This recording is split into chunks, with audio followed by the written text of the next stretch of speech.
Hello, and welcome to the Wine Enthusiast podcast, your serving of drinks culture and the people who drive it. I'm JC Tops. This is the first in our three-part series highlighting some of this year's Future 40 tastemakers. Over the last several years, the wine industry has had to reckon with its diversity and inclusion problem. And creating a more inclusive wine industry starts with acknowledging the ways in which it may exclude folks. Which leads me to our guest this week, Alice Achayo. Alice Achayo founded the Wine Linguist, a consulting company created to educate wine professionals and drinkers to broaden how they think and talk about wine. So listen on as Alice explains how she got into the industry, why she started the Wine Linguist, the importance of diversity within the community, and how expanding the language surrounding wine will help wine drinkers develop a deeper appreciation for it. And now a word from our sponsor. The Calling is a dream collection of California wines offering a distinct range of varietals, styles, and best-in-class appellations. Winemaker James McPhail gives each wine a clear, signature voice, working with renowned family growers to craft Chardonnay, Pinot Noir, and Cabernet Sauvignon, while collecting over 70 90-plus scores in the process. Join one of the Calling's fully customizable wine clubs for first access to new releases, special library vintages, and more. With 4 membership options, there's a club for every wine lover. Receive 3 shipments per year, or try the monthly subscription, delivering 3 bottles a month straight to your door. For more information and access, visit us at thecallingwine.com/enthusiast. Hi, I'm JC Tops. My guest today is Alice Achayo. Alice is the founder of the Wine Linguist, a company focused on shifting the language and culture of wine to increase accessibility. She's also one of this year's Wine Enthusiast Future 40 tastemakers. Welcome, Alice. I'm so glad you can join us today. Thank you so much, JC. Thank you for having me. This is exciting. How are you? I'm great. So I want to start off by saying congratulations on the Future 40 tastemaker. Thank you so much. Yeah, it's been wild, but yeah, thank you so much. So I would love to hear about your wine journey. Can you tell us a little bit how you got into wine? Sure. Yeah, it's definitely not a straightforward sort of journey, but I will say really I pivot into wine after several years of baking bread professionally, and I was feeling my body kind of getting a little tired, and I just thought, what else can I do that will still be along the same line of like food, the hospitality industry, and I had gotten a taste of wine, no pun intended, while in college. I took an international beverage course there, and was introduced to what I now know is the very tip of the iceberg to the wine world and wine knowledge. But so while I was at this point in my life thinking, okay, like where can I pivot into? I recalled how much I enjoyed that in college and thought, yeah, you're going to need wine in the future when you do something with hospitality.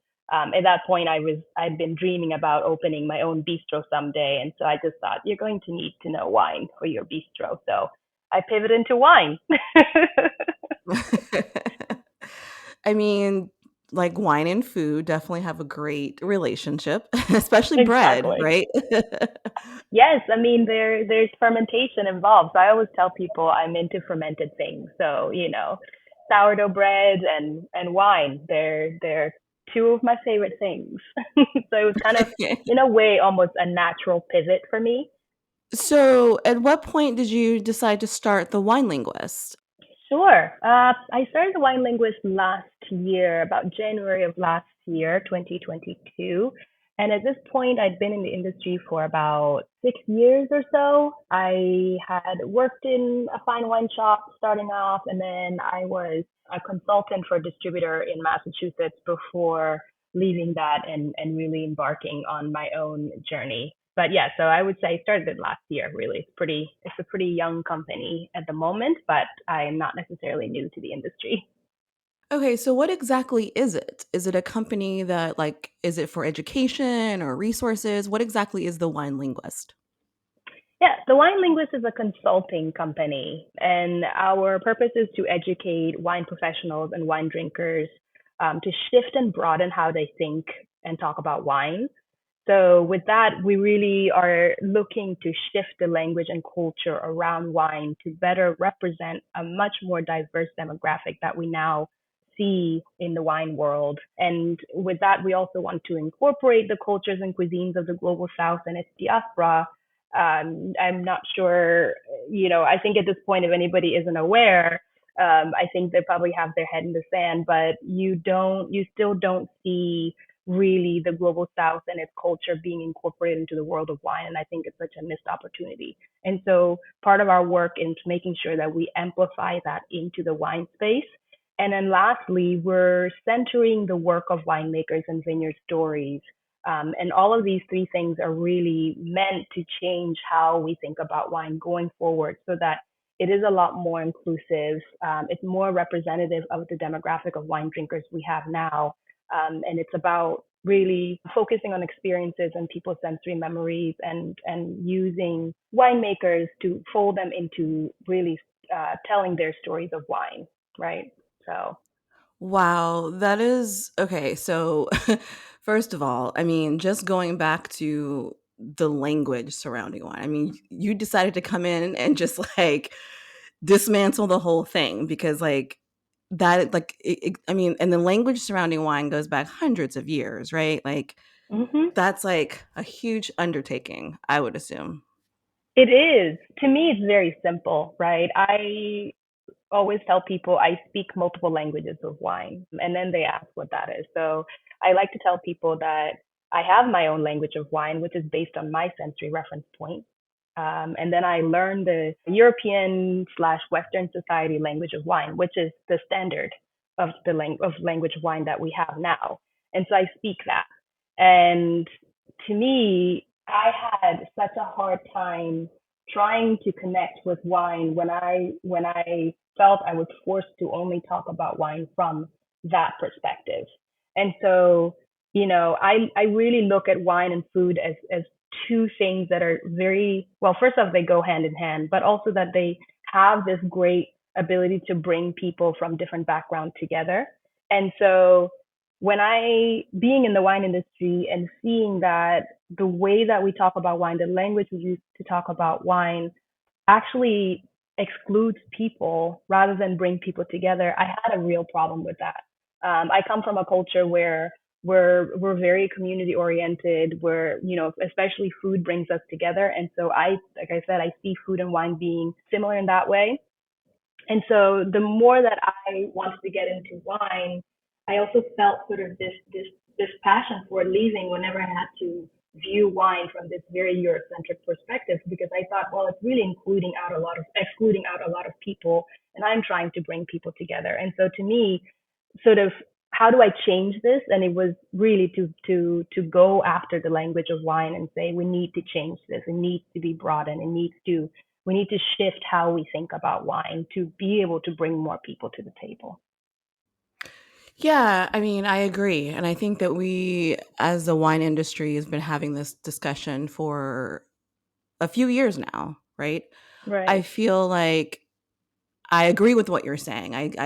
But I think that it's in theory that wine and food brings us together. I mean, it should, but I think when we start talking about the industry and Mhm. how we within the industry talk and educate, I feel like that's where it goes awry, right? Just like the Mhm. everyday wine consumer, of course, it brings people together and, brings people to the table, but so how do you feel about the education? Like are the wine industries, all the certification programs that are basically based in the Eurocentric language? Well, you can imagine that I find it problematic, right? Yeah. And so I totally agree with you that yes, wine brings people together or can bring people together, but you don't, unfortunately, you don't see it as much. And where you see it is almost like in the wine industry where we're all wine professionals and we're all speaking the same language that we've been taught to speak, right? And so it was actually something I was thinking about earlier that the wine education, the programs we have in place right now, it's almost like they were designed in order for wine professionals to talk to each other, but not to actually talk to consumers, because that's where we struggle. Like we are all taught, okay, this is what notes of cranberries and apricots or blah blah blah, all these descriptors, right?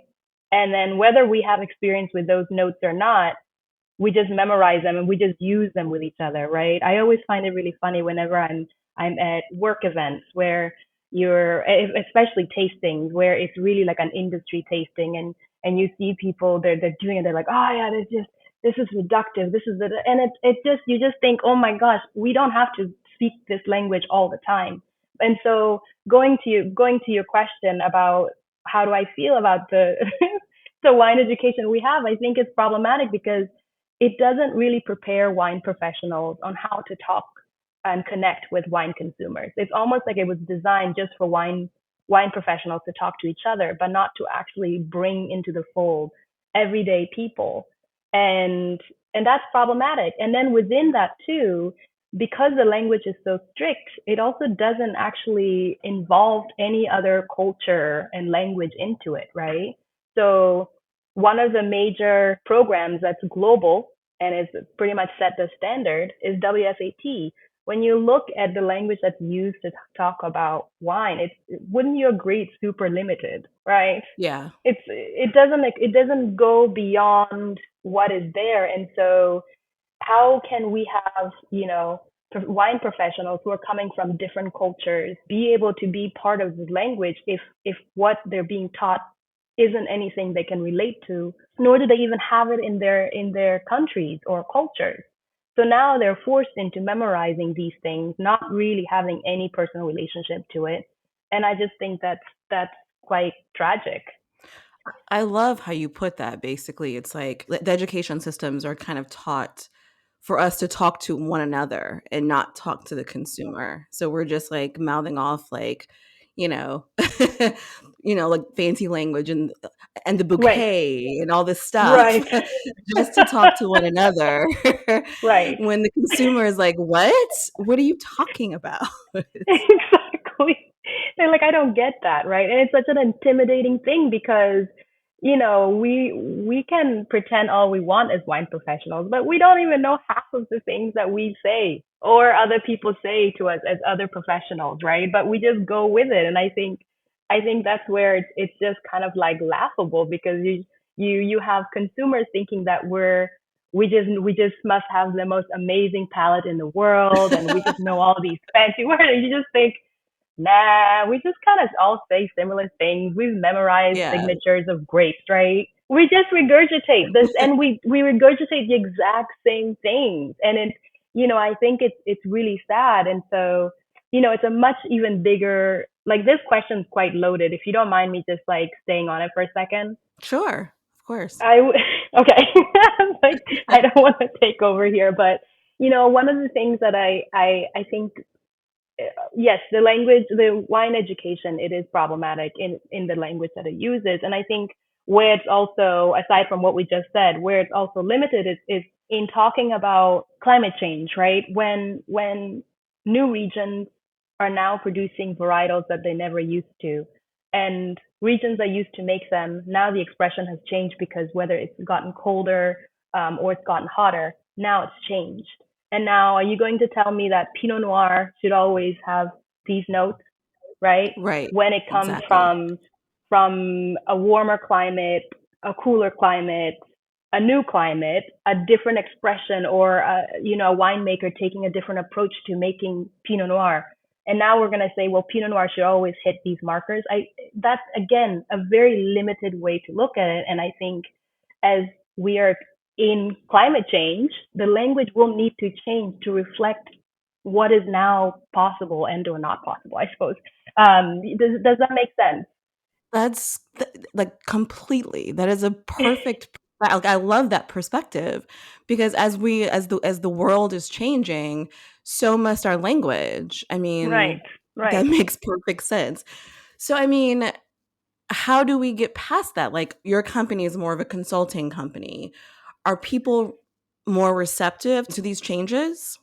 Well, I think you have to be more specific. Which people? Wine professionals, wine consumers, the people in charge of education. Yeah, all of the above. Because No. right. um, Well, I can answer to. I would say that wine consumers are ready for us to talk to them about wine in a way that is relatable or right. meaningful, rather than sort of sitting up high above them and telling them how they should experience wine, what they should be smelling, tasting, and all of that, which is nonsense. Again, the wine language is really based on our sensory reference point. So how I grew up, and the plants, fruits, textures, smells that I grew up with plays a massive role into what I mentioned earlier, my personal language of wine, which is the most important, by the way. Each of our own language of wine is the most important, regardless of what someone else is going to tell you should be smelling. What you smell Mhm. is yours and yours alone. And so it just, I think wine consumers to want for us to find more meaningful ways to talk to them about wine. So rather than talking about the notes, why don't we start to talk about where the wines come from, the stories of the winemakers, and what was the year like? What is happening? There's more of a human connection there when we start to bring in land, ecosystems, and people that all take place in making wine possible. So I don't want to talk about, okay, you should be getting notes of black cherries and cranberries and forest floor, all these things, but rather, let me give you the context of this wine, and then let's talk about what you're experiencing, right?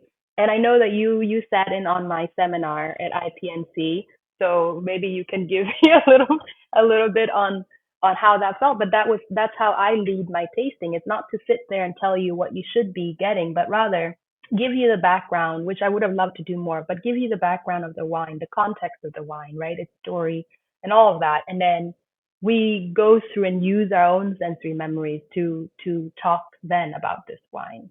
So I think wine consumers would appreciate that. I think that's what they're looking for. I think it's also the way in which we get more people into wine, as opposed to wine consumers saying, you know what, like this is just not it. It's too pretentious. I feel out of place. And then in terms of wine professionals, I think what I'm trying to do here isn't the most popular thing, right? Like they're just like, who are you? Like you said earlier, this language has been around for a long time. Who am I that I'm coming and saying, hey, we need to change this? And then it's also like, okay, how do we change it?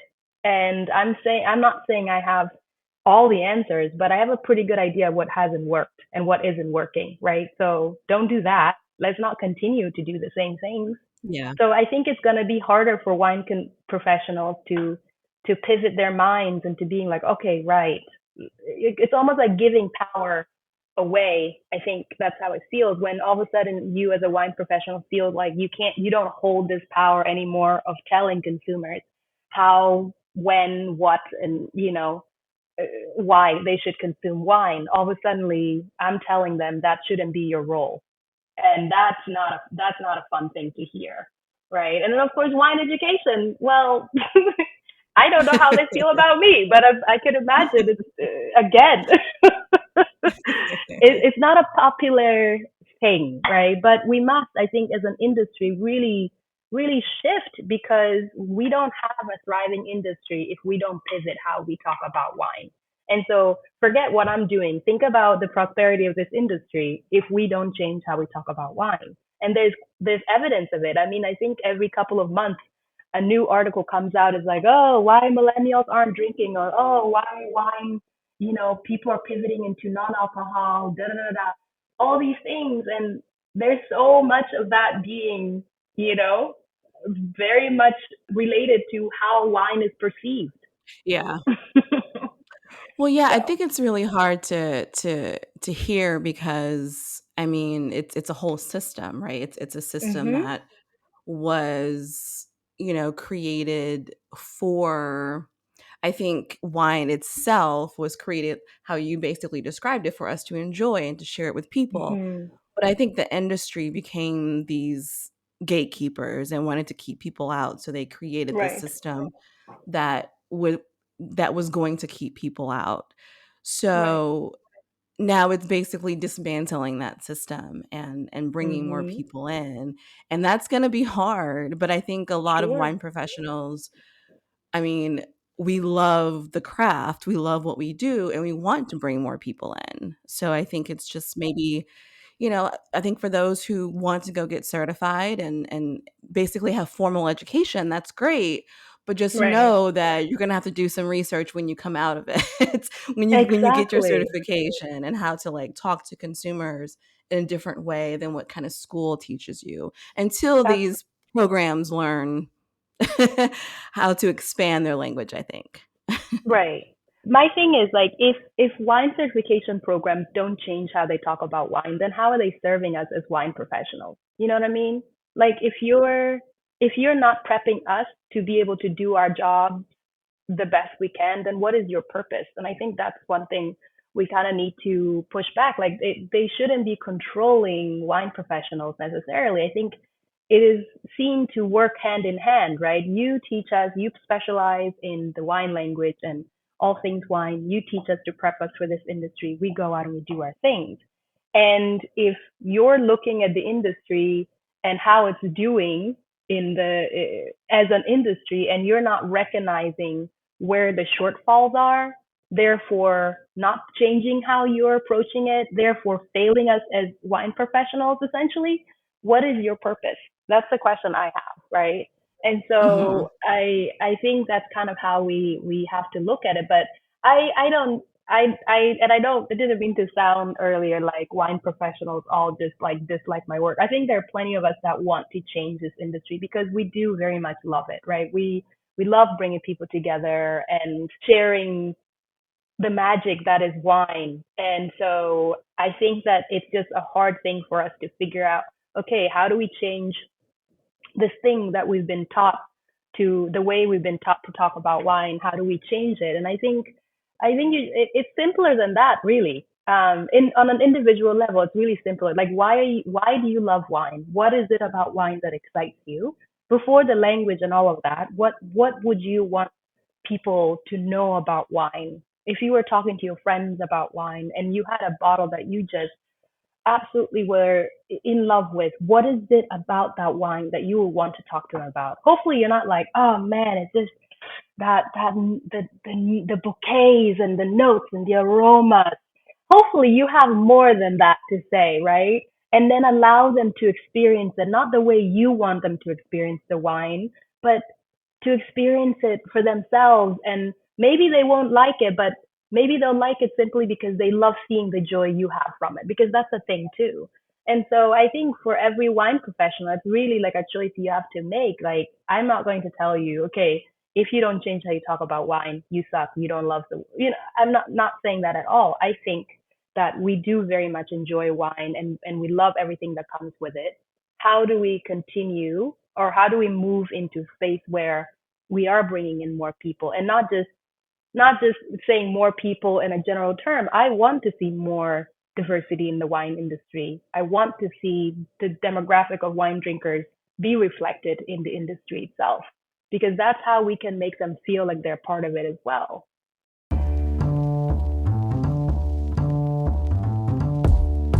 Every glass of wine tells a story. These stories reveal hidden histories, flavors, and passions, and sometimes they unravel our darkest desires. In Wine Enthusiast's newest podcast, Vinfamous, journalist Ashley Smith dissects the underbelly of the wine world.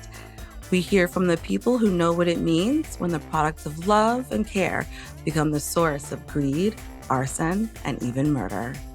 Each episode takes listeners into the mysterious and historic world of winemaking and the crimes that have since become vinfamous. This podcast pairs well with wine lovers, history nerds, and crime junkies alike. So, grab a glass of your favorite wine and follow the podcast to join us as we delve into the twists and turns behind the all-time most shocking wine crimes.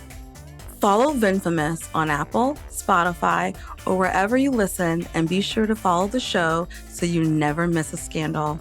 New episodes drop every other Wednesday. I want to talk about when me and you first met. So, Yes. for our listeners, for a little bit of background, I met Alice at IPNC, which is International Pinot Noir Celebration in Oregon earlier this summer. And she was giving this seminar on, wine language. And I was in the class and we had a tasting of Pinot Noirs, of different type of Pinot Noirs, and she wanted us to talk about what we taste and smell and use our language.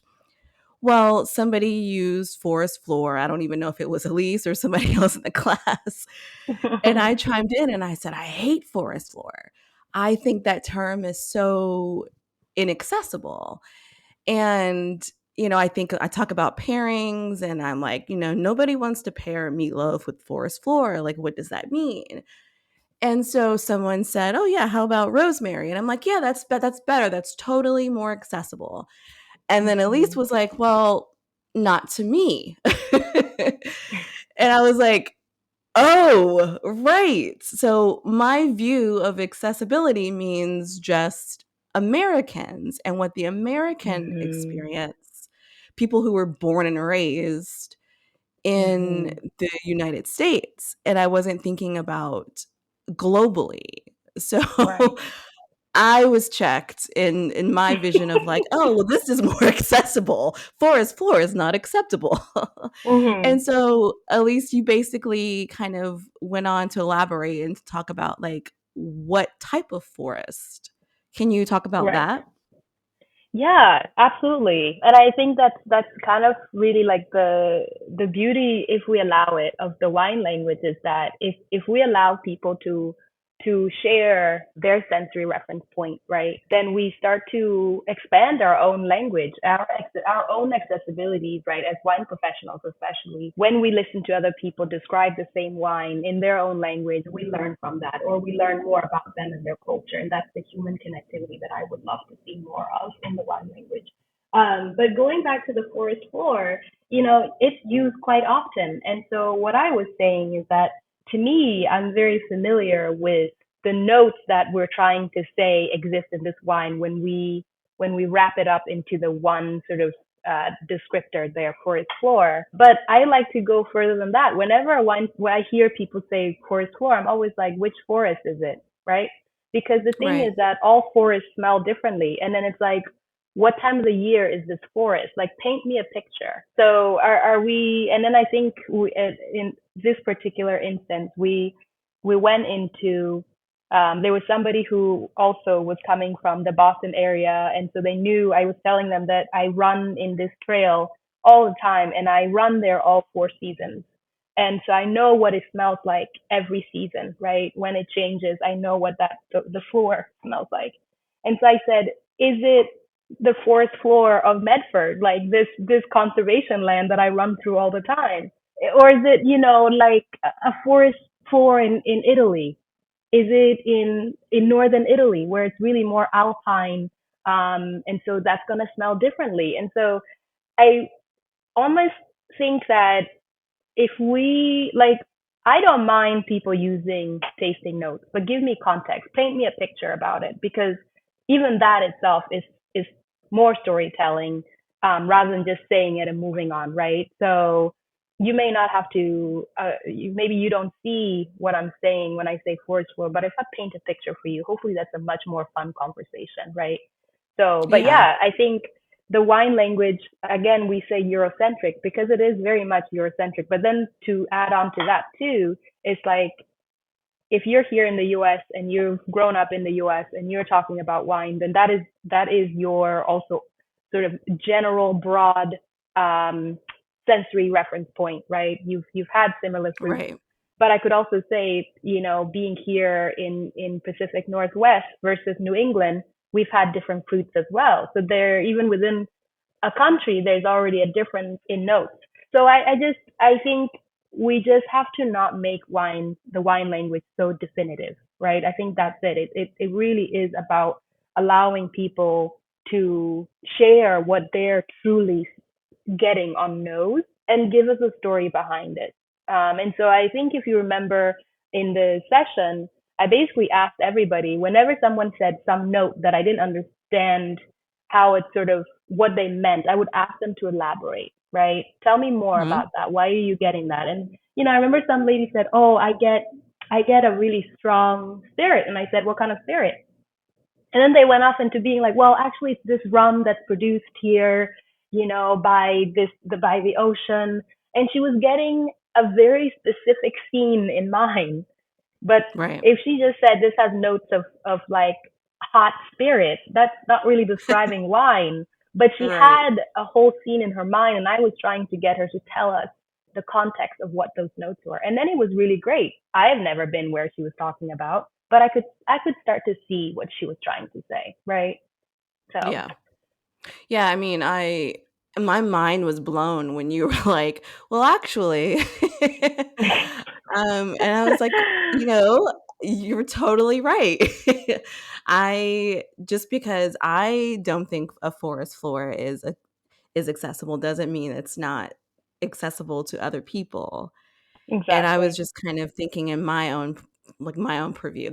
It was I mean, your class was amazing. Your seminar was amazing. Thank you. Thank you. It's just we just have to broaden our scope, but we can't do that without other people around us. Like you can't sit sort of in a vacuum and say, all right, I'm going to expand my wine language. How are you going to do that if you're not interacting with others who have different sensory notes? And then also you're not including other cultures and cuisines into your language, right? So it's really hard to expand it if you're not actually going beyond what you already have.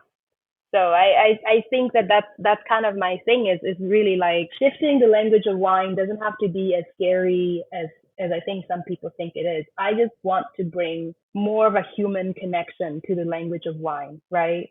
Bringing in the cultures and cuisines of the global south and its diaspora, bringing in the winemakers and the story of their land and all the work that goes into making wine, bringing in more people of diverse background to share their stories so that we can expand this language so that you can say rosemary and I can say something else and we just describe the same wine and that's okay.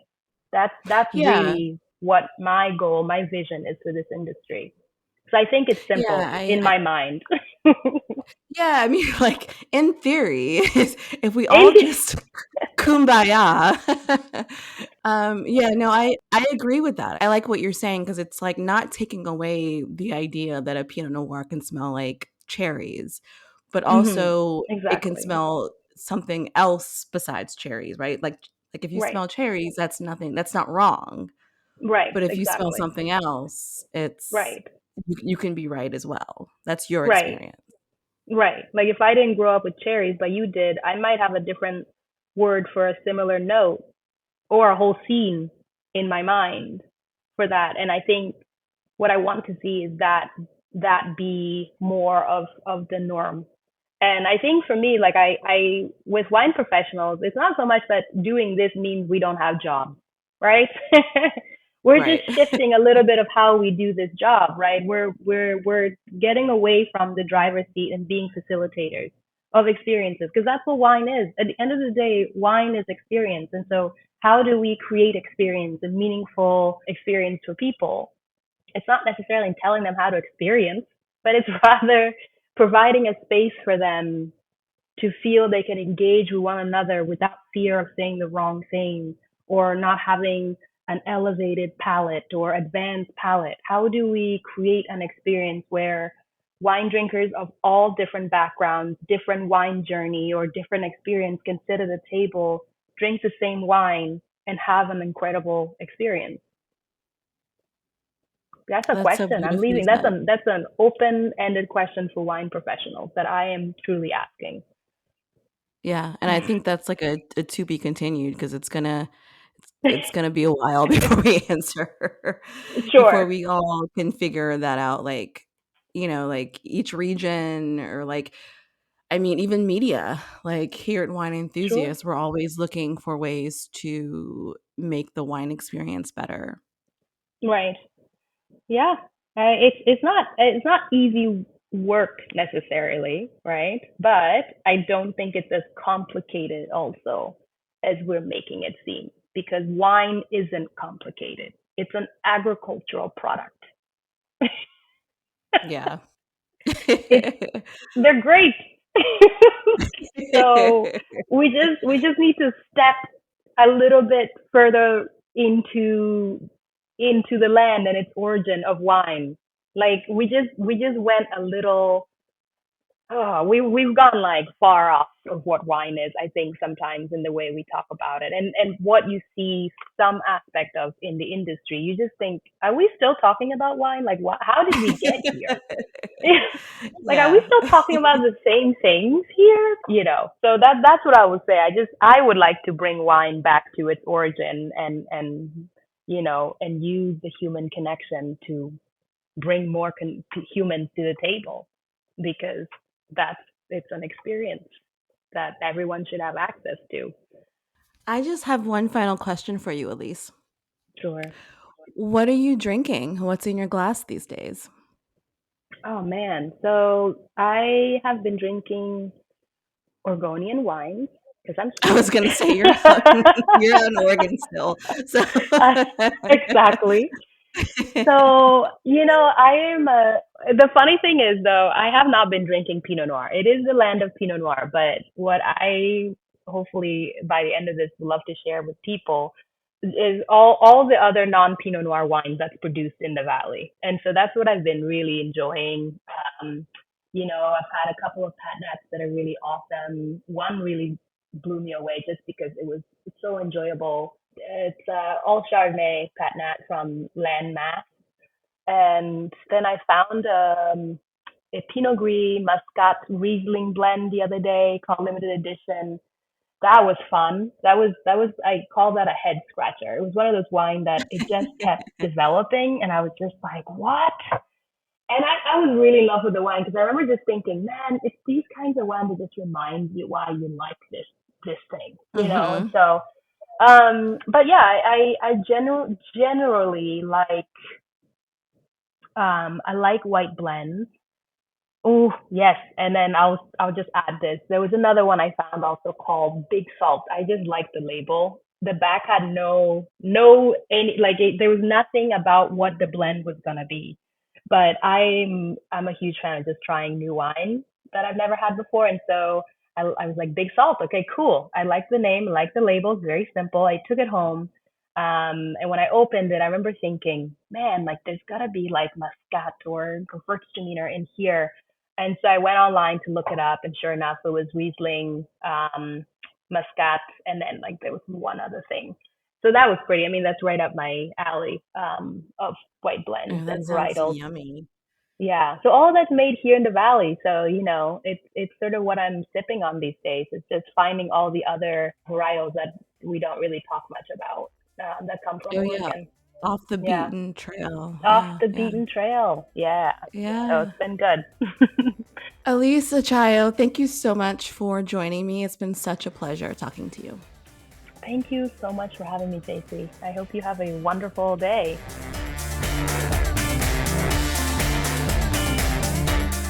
Wine brings people together regardless of their differences.